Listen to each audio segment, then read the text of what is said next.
हाजी साहब, जवाब मैं आपसे चाहूंगा, क्योंकि विजय शंकर जी और एक बड़ा वर्ग आज ये कह रहा है कि ये जो लव जिहाद की थ्योरी दी जाती है, इसमें लव तो कहीं है ही नहीं। असल मकसद होता है लड़की का धर्मांतरण। ये क्या है और क्यों है, जरा बताएं।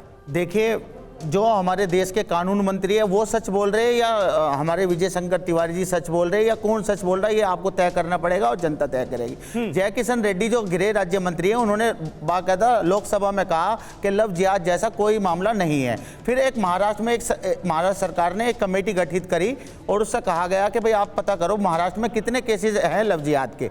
जब वहां पर वो कमेटी ने काम किया और वहां पे पता लगा कि कोई भी लव जिहाद का एक भी केस वहां पे नहीं आया। तो ये प्रोपोगेंडा है, किसी तरीके से ये पोलराइज करने का एक तरीका है कि कैसे मुसलमानों से डराया जाए हिंदुओं को, हिंदू भाइयों को, और उन बेटियों को भी डराया जाए।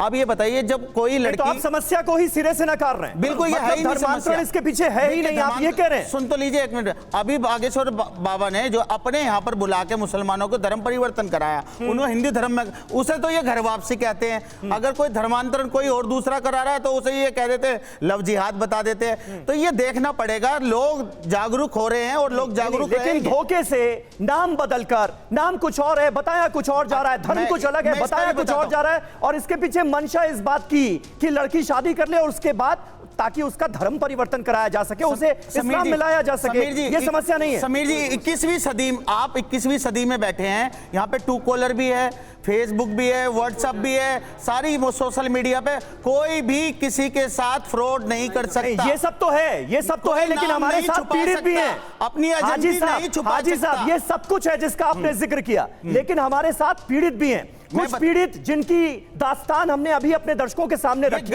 उन्होंने अपना दर्द बयां किया। कुछ पीड़ित TV9 भारतवर्ष के स्टूडियो में मौजूद है। एक मिनट हाजी साहब, आपने अपनी बात कही, प्रतिमा हमारे साथ मौजूद है और प्रतिमा के साथ वो पीड़ित वर्ग भी मौजूद है जिन्होंने इस दंश को झेला है। प्रतिमा, बिल्कुल, वो परिवार हमारे साथ मौजूद है और खुद विक्टिम हमारे साथ मौजूद है। मैं नहीं चाहूंगी कि आप अपनी आइडेंटिटी बिल्कुल भी रिवील करें, तो आपको अपना नाम लेने की जरूरत नहीं है, लेकिन क्या हुआ ये दर्शकों को जरूर बताइए। उसने मुसलमान था, वो हिंदू बन के मतलब आईडी बनाई थी फेसबुक पे। आईडी थी सोनू कुमार और उस लड़के का नाम था आसिफ अली, और उसने मतलब ज़बरदस्ती मेरे साथ संबंध भी बनाए और फिर मुझे मारने की भी धमकी दी, यहाँ तक कि मेरे परिवार वालों को भी मारने की धमकी दी है। आपको उसकी आइडेंटिटी के बारे में कब और कैसे पता चला? ये कितने साल तक चलता रहा ये सब कुछ? वो 3 साल तक ऐसे ही चलता रहा, लेकिन जब वो घर पे आया मुझे तब पता चला कि ये तो मुसलमान का लड़का है। मैंने उससे जाने के लिए बोला तो उसने बोला अगर जो तुम मेरे साथ नहीं चली तो तुझे मैं मार दूंगा यहीं पे। तो यहाँ तक कि मेरे भाई को भी मारने की धमकी दी थी। मैं डर की वजह से उसके जाल में मतलब उसने अपनी आइडेंटिटी आपको गलत बताई, उसने ये बताया कि वो हिंदू बन के बात करी थी। उसने बोला कि मैं एक हिंदू का लड़का हूँ, पर लेकिन जब वो घर पे आया तो मैंने उसको तब पहचाना था उसको। आपको आपका धर्म बदलने के लिए भी कहा गया, फोर्स किया गया क्या? हाँ, उसने बोला कि मेरा धर्म अपना ले, अपना हिंदू धर्म छोड़ दे। उसने यहाँ तक कि गाली गलोच भी करी, मेरे साथ मार पिटाई भी करी थी, लेकिन मैंने डर की वजह से किसी अब नहीं तो अपनी फैमिली वालों को बताया, ना किसी को बताया था, क्योंकि उसने धमकी दी थी मुझे मारने की और मेरे भाई की। तो फिर ये आप कह रहे हैं 3 साल तक ये सब कुछ चलता रहा, आपको पता नहीं चला? 3 साल बाद कैसे पता चला? बस ऐसे पता चला कि जब वो घर पे आया था मुझे तब पता चला उसका। लेकिन इन मुसलमानों को तो सजा होनी चाहिए। तो ये आप एक पीड़ित को सुन रहे हैं, लेकिन ये सबके लिए नहीं कहा जा सकता। तो इस तरीके की बातें हम कोशिश करेंगे कि एक मैसेज ना बने कि सबके लिए आप ऐसी बातें कह सकते हैं। एक और पीड़ित परिवार समीर हमारे साथ मौजूद है। आपकी बेटी के साथ हुआ जो हुआ, आप कह रहे हैं?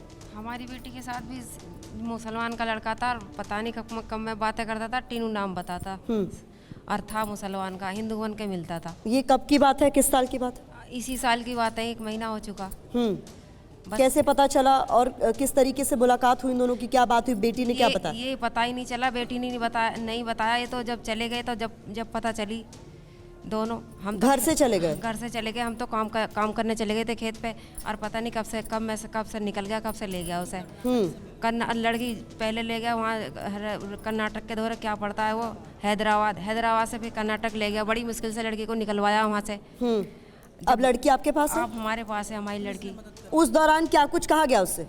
उस दौरान तो बस वो उनका ही नाम लेती है, ऐसा कर दिया वैसा कर, वो तो हमें पहचानने से इनकार ही कर रही थी जी। जब हमें मिली थी तो वो हमसे इनकार करी, हमसे बात ही नहीं करना चाह रही थी वो। ये हो जाता।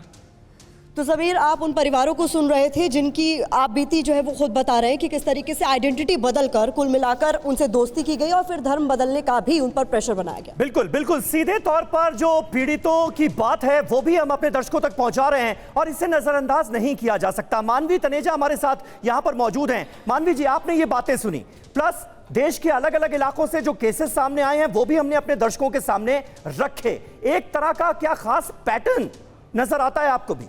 देखिए, मैं डिबेट की शुरुआत सिद्धू मूसेवाला के एक लिरिक्स से शुरू करना चाहती हूँ। जितने कंट्रोवर्सी ग्रेट मिलोगी धर्म के नाम पे डिबेट मिलोगी। और मुझे लगता है कि हम आज फिर वही एक चीज़ दोबारा कर रहे हैं कि बैठ करके धर्म पे ही डिबेट कर रहे हैं। 2014 से पहले मुझे नहीं समझ में आ रहा था लव जिहाद का कोई केस नहीं है। मेरे धर्म के नाम पर अगर कुछ गलत हो रहा है तो डिबेट नहीं होनी चाहिए, वो मुद्दा नहीं होना चाहिए। गलत नहीं हो रहा पहले, मेरे हिसाब से तो लव जिहाद जैसी कोई चीज़ है नहीं। अगर आपकी आइडेंटिटी जैसे मैं पीड़ित को सुन रही थी लेकिन बहुत अच्छी तरीके से सुन नहीं पाई, शायद थोड़ा धीरे बोल रहे थे। लव जिहाद जैसी कोई चीज़ नहीं है। अगर आप किसी से मिलते हैं और इतने लंबे समय तक मिलते हैं तो आप कैसे कोई बंदा अपनी आइडेंटिटी छुपा सकता है? नहीं, मानवी जी आपने शायद सुना नहीं। जो पहली पीड़ित हमारे साथ थी उन्होंने कहा कि आसिफ एक लड़का था, वो सोनू बनकर मिला, सोनू बनकर उसने दोस्ती की और बाद में फिर धर्म परिवर्तन का दबाव डाला। दूसरा केस जो है शोएब टीनू बनकर मिला, शोएब टीनू बनकर मिला और बाद में धर्म परिवर्तन का दबाव डाला।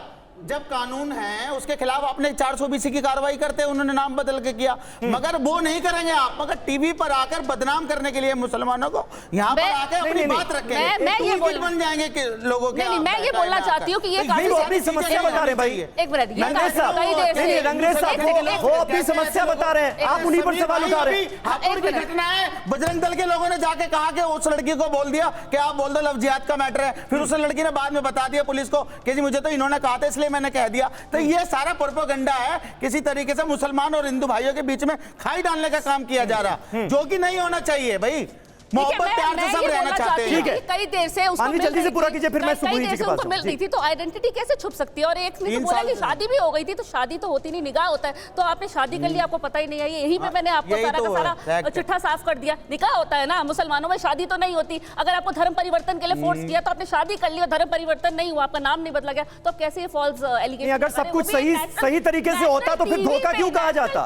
धोखा हुआ है ना, धोखा हुआ है ना, बात हो रही है, झूठ बोल रहे हैं, उस पे बात हो रही है। तो धर्म परिवर्तन का नाम हुआ, शादी करके आप उसको सच्ची घटना हो तो हम भी कहें